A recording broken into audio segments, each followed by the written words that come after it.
जय श्री राम। आज की वार्ता में एक ऐसा टॉपिक हमने लिया है जो कि बिल्कुल अननोन है बट रियल टॉपिक है। राम जन्मभूमि की मुक्ति के संदर्भ में जब 1992 6 दिसंबर 1992 में डिस्प्यूटेड स्ट्रक्चर गिर गया, स्वयं गिर गया, तो उसके बाद उस समय की सरकार ने एक कमीशन ऑफ इंक्वायरी बनाया था जिसको लिबरहान कमीशन ऑफ इंक्वायरी कहते हैं। तो इस इंक्वायरी कमीशन को 3 महीने में अपनी रिपोर्ट देनी थी, बट उसमें शायद 40-50 एक्सटेंशन हुए और 17 साल के बाद उनकी रिपोर्ट आई। 17 साल के बाद उनकी रिपोर्ट आई 2009 में। 2009 में जब उनकी रिपोर्ट आई तो बाबा जी उस वक़्त विंध्याचल से दिल्ली आए हुए थे और दिल्ली असोला ग्राम में जो बाबा जी का मंच है वहाँ पर बाबा जी विराजमान थे। तो हम लोगों ने ये देखा था, न्यूज़ में पढ़ा भी था और देखा भी था न्यूज़पेपर्स में कि उस लिबरहान कमीशन ने देवराहा बाबा को वन ऑफ द एक्यूज्ड बना के उसमें प्रस्तुत किया था। उन्होंने 68 आरोपियों को सूची बनाई थी अपनी रिपोर्ट में और उसमें एक देवराहा बाबा का भी उन्होंने नाम डाला था। अब बात ये हुई कि देवराहा बाबा तो 1990 में अपना स्थूल शरीर त्याग चुके थे और 1992 में इसका ये जो डिस्प्यूटेड स्ट्रक्चर है it fell to ground on its own. तो ये गलत था, इसको बहुत इसमें पार्लियामेंट में चर्चा हुई, बट मूल बात ये हुई कि उसका उसमें जो उस वक़्त की जो रूलिंग फैमिली थी, जो गांधी फैमिली थी, उन लोगों ने इसकी भत्सना नहीं करी। उनके एक आध कांग्रेस के मेंबर थे जैसे सलमान खुर्शीद थे, उन्होंने तो कहा कि ये संभव नहीं है और इनका बाबा जी का नाम गलत डाला गया है, क्योंकि उनके बाबा जी डॉक्टर जाकिर हुसैन बाबा के अनन्य भक्त थे और उनके पास वो जाते थे, वो जानते थे कि बाबा कौन है। इसके अतिरिक्त पर गांधी फैमिली ने कुछ भी नहीं बोला, जबकि उनको गांधी फैमिली को ये मालूम था कि राजीव गांधी, इंदिरा गांधी और जवाहरलाल नेहरू जो तीनों प्रधानमंत्री रहे और एज प्रधानमंत्री उन्होंने बाबा जी के दर्शन भी किए थे और उनसे डायरेक्टली ब्लेसिंग्स भी ली थी और उनकी ब्लेसिंग से गांधी फैमिली 5 जनरेशन तक इस देश में सत्ता में बनी रही। अब ऐसे महान संत को उनके ही जो फैमिली के मेंबर्स हैं जो उस वक़्त सत्ता के शिखर पे थे, तो उन लोगों ने उसको कंडेम्ड नहीं किया। यही बात जब बाबा जी को पता लगी, हमारे ब्रह्मवेत्ता श्री देवराहा हंस बाबा जी को, तो वो उन्होंने ये बताया कि ये बहुत बड़ी लिबरहान कमीशन ने तो गलती करी ही है, वो तो अलग है, मगर उसके बाद कांग्रेस के शीर्ष नेतृत्व ने उसको भत्सना नहीं करी, ये बहुत बड़ी गलती उन्होंने करी है। और ये कृतज्ञता दिखाता है, कृतज्ञता को बहुत बड़ा पाप मानते हैं हमारे शास्त्रों में।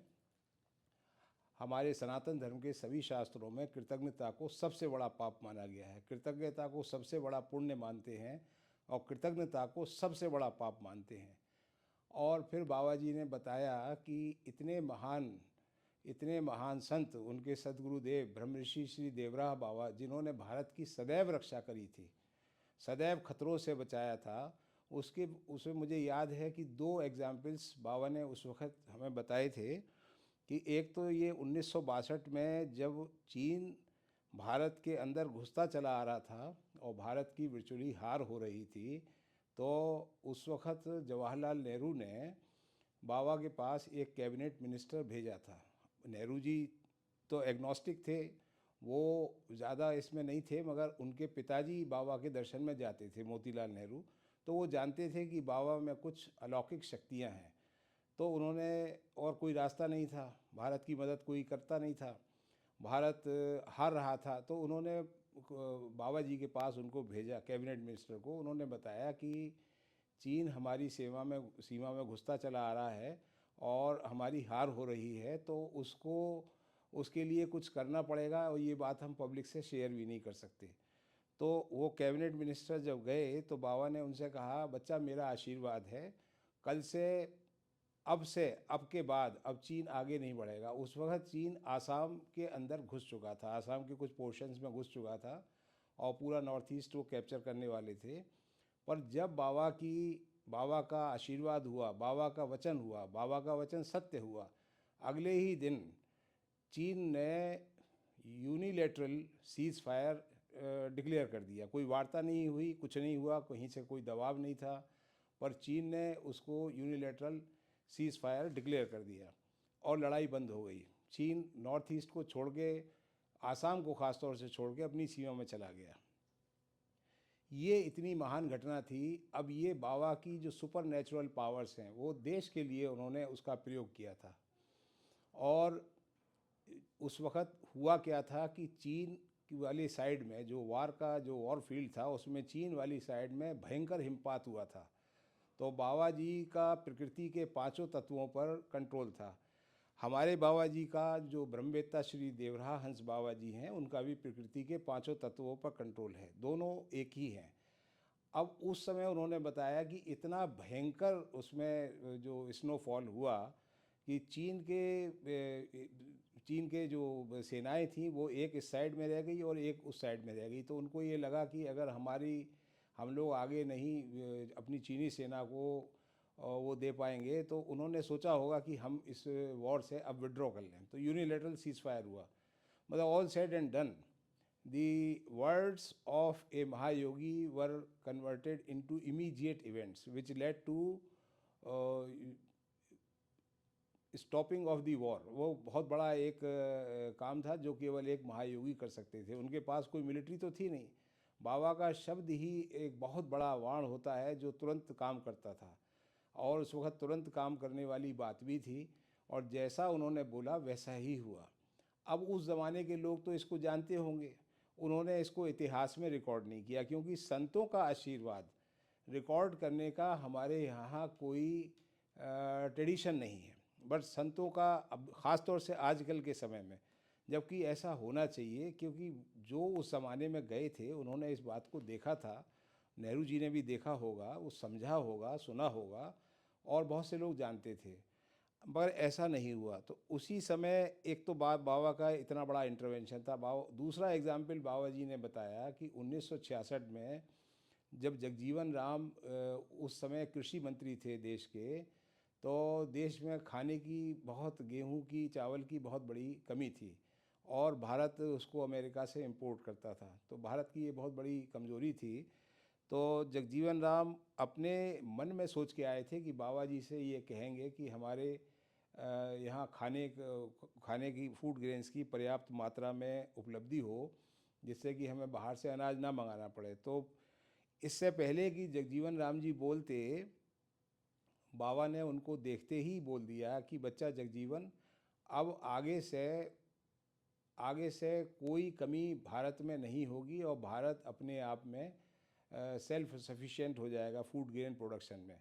उसके कुछ महीनों या कुछ साल बाद फिर आपका ये ग्रीन रिवॉल्यूशन, जिसको हरित क्रांति कहते हैं, वो शुरू हो गया, और भारत कुछ ही सालों में बहुत जल्दी आत्मनिर्भर हो गया। तो बाबा जी का आशीर्वाद था। अब जो लौकिक जगत की बातें हैं, लौकिक जगत में तो वो साइंटिस्ट हैं, उनके नाम आते हैं, उन्होंने क्रॉस ब्रीड इवॉल्व करी, वो सब बातें अपनी जगह अलग हैं। पर यह है कि जो भी लौकिक जगत में करने वाले थे, उनको सफलता मिलती या असफलता मिलती, ये तो अलौकिक जगत की शक्तियाँ डिसाइड करती हैं। बाबा का आशीर्वाद था तो फलित हुआ। बाबा जी का कहना ये था, हमारे देवराहा हंस बाबा जी का कहना ये था कि इतने महान संत, जिसके पास ये पूरे परिवार के 5 जनरेशंस जाते रहे और उनसे आशीर्वाद लेते रहे, मोतीलाल नेहरू, जवाहरलाल नेहरू, इंदिरा गांधी और आपके राजीव गांधी, तो अब उनके जो सक्सेसर्स थे उन्होंने इसको बिल्कुल, इसमें कोई रुचि नहीं दिखाई और उसको कंडेम नहीं किया। कम से कम कंडेमनेशन करना चाहिए था। एनीवे, तो बाबा जी ने उसी वक्त इनको श्राप दिया देवराहा हंस बाबा जी ने श्राप दिया कि अब हम कांग्रेस को सत्ता में नहीं आने देंगे। ये 2010 की बात है। उसके बाद एक series of events started happening. तो ये बहुत बड़े बड़े स्कैम्स में ये लोग फंसते चले गए। कर भी रहे थे तो कर रहे थे, इसीलिए फंसे भी। तो 2G स्पेक्ट्रम और कोल स्कैम और पता नहीं कौन कौन बहुत सारी चीज़ें हुई थी उस ज़माने में। तो ये बहुत अनपॉपुलर हो गए। Basically it was a cause which led to removal of Congress from the body politic of the country. बाबा जी का आशीर्वाद और बाबा जी का वरदान दोनों दोनों अपना काम करते हैं। वरदान भी काम करता है, जैसे इस समय बीजेपी को ये अपने पूरे संघ परिवार को बाबा जी का पूर्ण आशीर्वाद है और बाबा जी ने ही इन लोगों को चुना है कि वो अखंड भारत का निर्माण उनके द्वारा करवाया जाएगा लौकिक जगत में, और सनातन धर्म को विश्वव्यापी किया जाएगा, जिससे पूरे दुनिया में शांति और समृद्धि की स्थापना हो। तो इसी क्रम में अब जैसे बीजेपी को, संघ परिवार को बाबा जी का आशीर्वाद बराबर हम लोग देख रहे हैं 2014 से आज तक, और वो बना हुआ है। जब तक अखंड भारत का निर्माण नहीं हो जाता तब तक तो ये चलता रहेगा। और कांग्रेस को जो बाबा जी का श्राप था वो इतना इतना स्ट्रांगली फलित हुआ कि आज तक वो केंद्र की सत्ता से बाहर हैं। कहीं कहीं छोटी छोटी कहीं गवर्नमेंट बन जाती हैं, पर उससे कुछ विशेष कुछ नहीं है। ये जैसे कहते हैं कि वृथा ना जाए संत की वाणी। अब जो अच्छे संत होते हैं, जो उच्च कोटि के संत होते हैं, जिनका भगवान के साथ में एकीकरण हो जाता है, वो अगर मुख से कुछ भी बोलते हैं तो वो सीधे भगवान कृष्ण के ही शब्द होते हैं। एक तरह से देखा जाए तो भगवान कृष्ण के द्वारा ही जो श्रीमुख से, बाबा जी के श्रीमुख से जो वाणी निकली, तो उसके कारण देश की राजनीति बिल्कुल बदल गई। ये एक बहुत इम्पॉर्टेंट चीज़ है जो हमने अपने जीवन में घटित होते हुए देखी है, बहुत बार देखी है। बाबा ने कांग्रेस के कई नेताओं को इस बात का चर्चा करी। एक बार बाबा रांची गए हुए थे, वहाँ वो एक श्री सुबोध कांत सहाय हैं कांग्रेस के, वो बाबा से आशीर्वाद लेके 2 बार कांग्रेस की गवर्नमेंट में मंत्री भी बने थे, और वो इस बात को जानते थे। बाबा ने उनसे कहा कि तुम्हारे शीर्ष नेतृत्व ने बहुत बड़ी गलती करी है कि देवराहा बाबा के लिए अपशब्दों का इस्तेमाल जिसने किया उसकी भर्त्सना इन्होंने नहीं करी है। इससे ये दिखता है कि ये लोग कृतज्ञ हैं। और किसके प्रति कृतज्ञ है? कोई साधारण मनुष्य नहीं है। वो तो बाबा तो आज भी बाबा के अंदर रहते हैं। देवराहा बाबा कहीं गए नहीं हैं। देवराहा बाबा अपने सूक्ष्म शरीर और आत्मा से अपने शिष्य और बहुत बड़े योगी सम्राट स्वयं में ब्रह्मवेत्ता श्री देवराहा हंस बाबा जी की पवित्र काया में वो रहते हैं, और अखंड भारत का निर्माण ये 2 महान आत्माएं जो एक ही शरीर से ऑपरेट करती हैं वो कराकर ही छोड़ेंगी। ये बात निश्चित है। उनको कितना भी कुछ हो, कुछ भी समस्या हो, उससे कोई मतलब नहीं है। उन्हें केवल अखंड भारत का एक उनका जीवन का मिशन है, जिसके लिए ये लोग गौलोक से आए हैं, पृथ्वी पर भेजे गए हैं।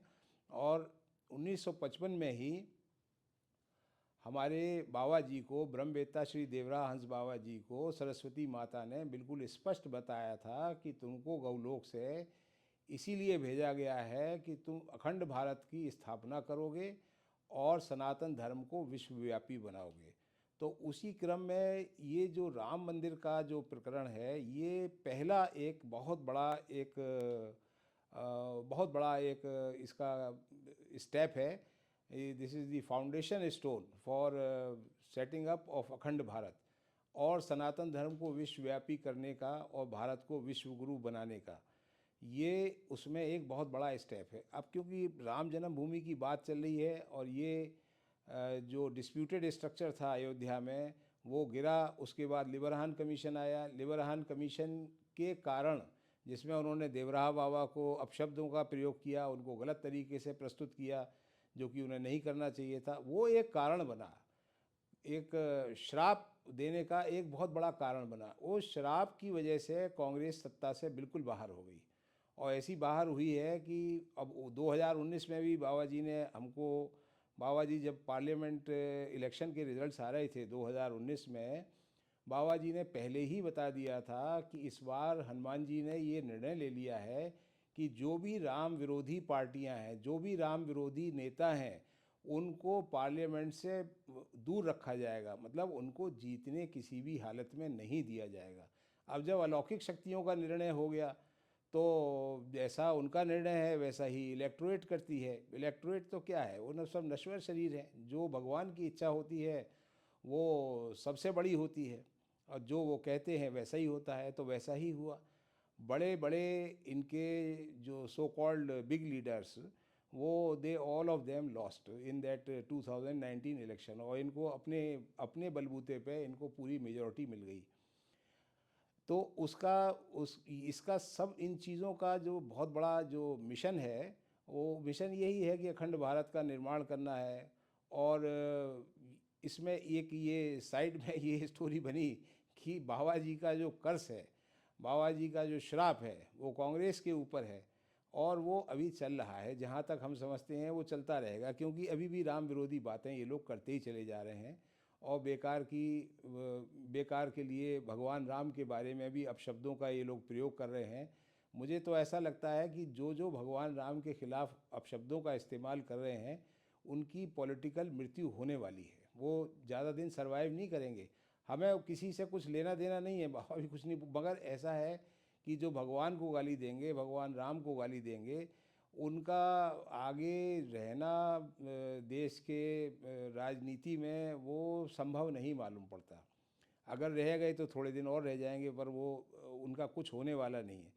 और ये अपनी मूर्खता में पड़े हुए हैं, जबकि ना तो मोदी जी कहते हैं कि मैंने राम मंदिर बनवाया, ना इनके कैबिनेट के लोग कहते हैं कि हमने बनवाया। ये बात ये नहीं है, पर कम से कम भगवान राम के विरुद्ध ऐसी बातें नहीं करनी चाहिए। इन्होंने भगवान राम को निर्णय से पहले पिछले 30 सालों में बहुत इन लोगों ने गलत काम किए हैं। राजीव गांधी जब तक थे, वो देवराहा बाबा के पास जाते थे, और देवराहा बाबा जो कहते थे वो उसको मानते थे। ये बाबा के जो पुराने वीडियोज़ हैं, उन्होंने उसमें ये बात कही है।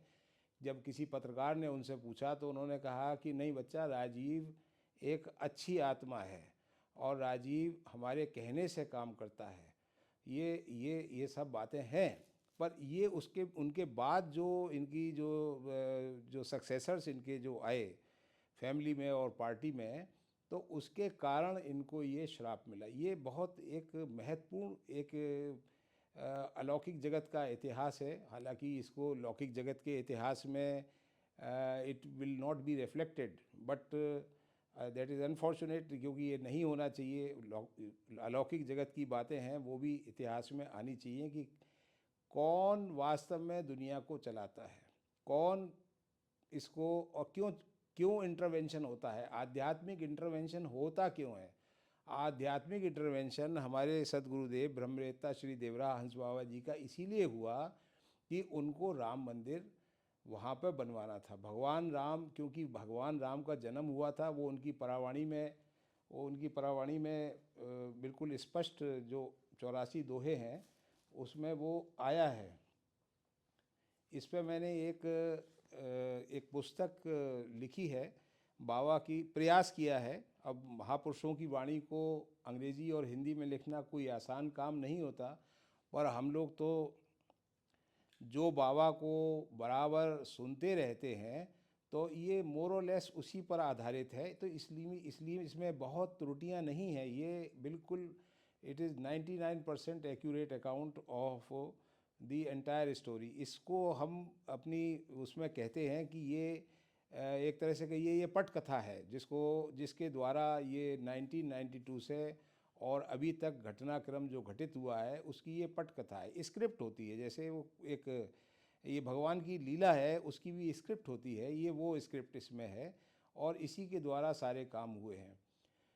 देवराहा बाबा कहीं गए नहीं हैं। देवराहा बाबा बाबा जी के अंदर रहते हैं। और इसका और ब्रह्मवेत्ता श्री देवराहा हंस बाबा और ब्रह्म ऋषि श्री देवराहा बाबा, ये दो आत्माएं एक शरीर में रहकर अभी भी ये बहुत बड़े कार्य करवा रही हैं।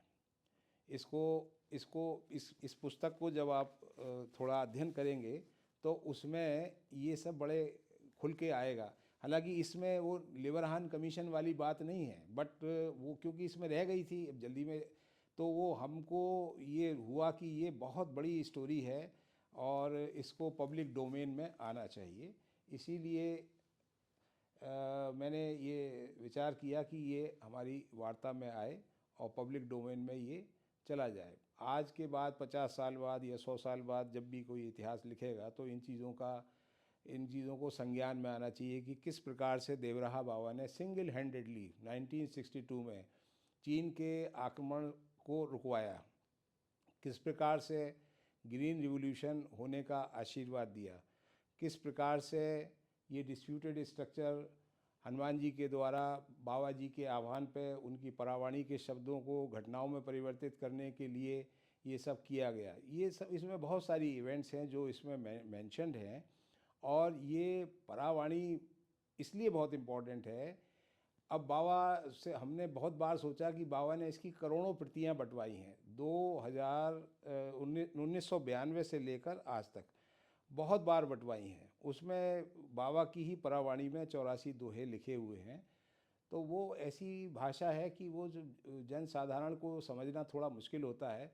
अब क्योंकि बाबा का हम हिंदी नरेशन भी हम सुनते रहते हैं, बातचीत समझते रहते हैं, समझ में आती भी है, उस पर ध्यान लगा के जब सोच विचार होता है तो ये लगता है कि ये really this is the script through which Ram Janmabhoomi has been liberated at अलौकिक लेवल। अब लौकिक जगत के लेवल पर तो बहुत सारे लोग काम करते हैं और इसीलिए हम लोग कहते हैं कि देवराहा तत्व के द्वारा ही राम जन्मभूमि की मुक्ति हुई और पूर्ण शांति से। शांति कैसे करवाई गई इसके लिए हमारा एक अलग से वार्ता होगी, वरना ऐसी दुनिया में जहाँ पर भयंकर हिंसा सारी दुनिया में चल रही हो, ये बहुत अद्भुत बात है कि भारत में जजमेंट के आने के बाद से अभी तक हिंसा की एक भी घटना नहीं हुई है और ना होगी। ये एक महापुरुष का, एक महायोगी का, दोनों महायोगियों का भारत को एक बहुत बड़ा आशीर्वाद है। जय श्री राम। जय श्री